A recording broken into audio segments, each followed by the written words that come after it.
বন্ধুরা, সবুজের রান্নাঘরে আপনাদের সকলকে স্বাগতম। আরও সুন্দর একটি ভিডিও আজকের আপনাদের দেখাতে চলেছি। তো আজ যেটা করে দেখিয়েছি, কাঁচা আম ও সাবু দিয়ে বানানো পাঁপড়। আমরা বিভিন্ন পাঁপড় খেয়েছি, আমের পাঁপড়, চালের পাঁপড়, চিংড়ির পাঁপড়, বিভিন্ন মশলা পাঁপড়। তো আজকে যে আমি রেসিপিটা করতে চলেছি সেটা অবশ্যই প্রথম থেকে শেষ পর্যন্ত দেখবেন। আমার ভিডিওটা লাইক করবেন, কমেন্ট করবেন, শেয়ার করবেন। তো দেখে নেওয়া যাক কীভাবে আমি এই রেসিপিটা বানিয়ে বাড়ির সবাইকে খাইয়েছি।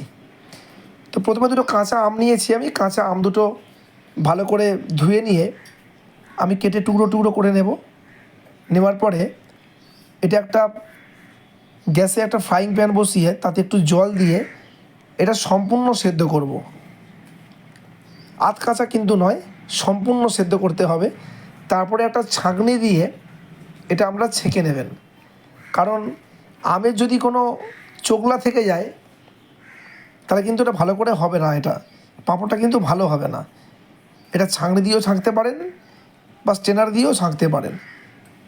আমের যে লেইটা হবে সেটা কিন্তু পাঁপড়টা কিন্তু খুব ভালো হবে তাতে। তো আমি প্রথমেই এটা সিদ্ধ করে একটা স্ট্রেনার দিয়ে কিন্তু ছেঁকে নিয়েছি। ছেঁকে নেওয়ার পরে যে কাজটা করতে হবে আমাদেরকে, আমরা 1 কাপ সাবু নিয়েছিলাম এই পাঁপড়টা বানাবার জন্য। যে যেমন যতটা বেশি বানাবে সাবুর পরিমাণ বাড়াতে পারে। তো আমি 1 কাপ সাবুতে প্রায় 28 থেকে 30 খানা পাঁপড় হয়েছিল। বন্ধুরা, এই পাঁপড়টা কিন্তু আপনারা সংরক্ষণ করে খেতে পারবেন, এটা কিন্তু নষ্ট হয় না। সারা বছর কিন্তু এটা আপনারা এক জায়গায় রেখে কিন্তু খেতে পারবেন। তো এইবার পাঁপড়টা বানিয়ে দেখাবো আপনাদের। খুব ইজি একটা প্রসেস, খুব সামান্য সময়ের মধ্যেই বানানো যায়। এটা খুব খুব বিশেষ কিছু কষ্টের ব্যাপার নেই বা অতিরিক্ত সময় ব্যয়ের কোনো প্রয়োজন নেই। একটা দিন সময় দিলেই কিন্তু এটা একদম ঘরোয়াভাবে কিন্তু করে খেতে পারবেন। কারণ বাজারে প্রচুর আর্টিফিশিয়াল কালার দেওয়া হয়, বিভিন্নভাবে তৈরি করা হয় বাজারের যে পাঁপড় আমরা খাই। তো সেই পাঁপড় স্বাস্থ্যের পক্ষে কতটা ভালো সেটাও কিন্তু অনেক প্রশ্ন থেকে যায়। কিন্তু ঘরোয়া পদ্ধতিতে যদি আমরা তৈরি করে খাই সেটা কিন্তু অনেক বেশি স্বাস্থ্যসম্মত। তো বন্ধুরা দেখুন, আমি একটা মিক্সারের বাটিতে যে সাবুটা আমরা ভিজিয়ে রেখেছিলাম 10 থেকে 15 মিনিট ভিজিয়ে কিন্তু হয়ে যাবে। খুব বেশিক্ষণ কিন্তু ভেজাবার প্রয়োজন নেই। 10 থেকে 15 মিনিট কিন্তু ভিজিয়ে রাখলে ছোটো দানা সাবু খুব তাড়াতাড়ি ভিজে যায়। তারপরে মিক্সারে আমি ওটা পেস্ট করে নিয়েছি। একটা দেখুন সাদা দুধের মতো হয়ে গিয়েছে। পেস্ট করে নিয়ে আমি আলাদা সরিয়ে রেখেছি। আর একটা ফ্রাইং প্যানে একটু অল্প সাদা তেল দিয়ে আমের মিশ্রণটা আমরা ঢেলে দিয়েছি। ক্রমাগত কিন্তু নাড়তে থাকতে হবে, নাহলে কিন্তু আমের মিশ্রণটা ধরে যাবে, এবং ধরে যদি যায় তাহলে কিন্তু দেখুন একটা পুড়ে গেলে কিন্তু স্মেলটা খারাপ হয়ে যাবে। ক্রমাগত নাড়তে নাড়তে আমরা মিশিয়ে দেব সাবুর যে মিশ্রণটা আমরা করেছিলাম, সেই সাবুর মিশ্রণটা কিন্তু আমরা মিশিয়ে দিয়েছি। ঠিক এইভাবে ক্রমাগত কিন্তু গ্যাসের আঁচটা একদম লো ফ্লেমে দিয়ে আমরা কিন্তু কন্টিনিউ কিন্তু নাড়তে থাকবো।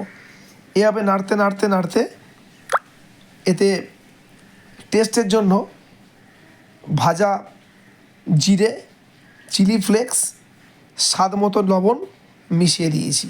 আর দিয়ে দিয়েছি খুব সামান্য একটু ফুড কালার। এটা কিন্তু অপশনাল, এটা আপনারা দিতেও পারেন, না দিতেও পারেন। কিন্তু যেহেতু কাঁচা আমের এই বিষয়টা, ফুড কালার দিলে একটু দেখতে ভালো লাগবে, সেই জন্য কিন্তু দেয়া। এটা কিন্তু আপনারা অ্যাভয়েড করতেও পারেন।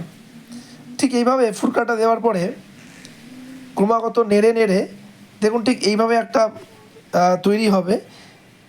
আমি একটু জল এতে অ্যাড করেছি, আমি খুব সামান্য জল অ্যাড করে দেখে নেবেন এটা যে কতখানি জল অ্যাড করার মতো হবে, সেটা বুঝে অ্যাড করবেন। খুব বেশি যেন পাতলা না হয়ে যায়, তাহলে কিন্তু এটা শুকাতে অনেক সময় লাগবে আর খুব ভালো হবে না।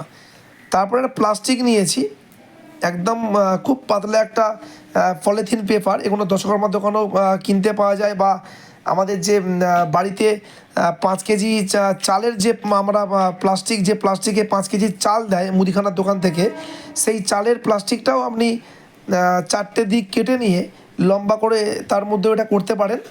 তো আমি একটা দশকর্মার দোকান থেকে একটা প্লাস্টিক কিনে নিয়ে এসেছিলাম। সেই প্লাস্টিকের ওপরে তেল মাখিয়ে নিয়েছি। অবশ্যই তেল কিন্তু মাখাতে হবে, তাহলে কিন্তু পাঁপড়টা খুব ভালো উঠে যাবে, না হলে কিন্তু পাঁপড়টা আটকে থাকবে। তো বন্ধুরা দেখুন, ঠিক এইভাবে একটা ছোট হাতার করে আমি একটু একটু করে তুলে নিয়ে এই মিশ্রণটা হাতার পিছন দিয়ে গোল গোল গোল গোল করে আমি পাঁপড়ের শেপ দিয়ে নিচ্ছি। নিচে পুরো তেল মাখানো রয়েছে, ঠিক এইভাবে দেখতে লাগবে। খুব বেশি মোটা কিন্তু করবেন না, খুব হালকা হাতে কিন্তু করতে হবে। তারপরে ঠিক এইভাবে একটা দিন ফ্যানের তলায় রেখে দিয়েছি, রৌদ্রে দিয়েছিলাম। ঠিক এইভাবে দেখুন হয়ে গিয়েছে পাঁপড়গুলো, ভীষণ নরম, মানে ভীষণ মচমচে হয়েছে। দেখুন হাতে করে ভেঙে দেখাচ্ছি, খুব সুন্দর শুকিয়ে গিয়েছে।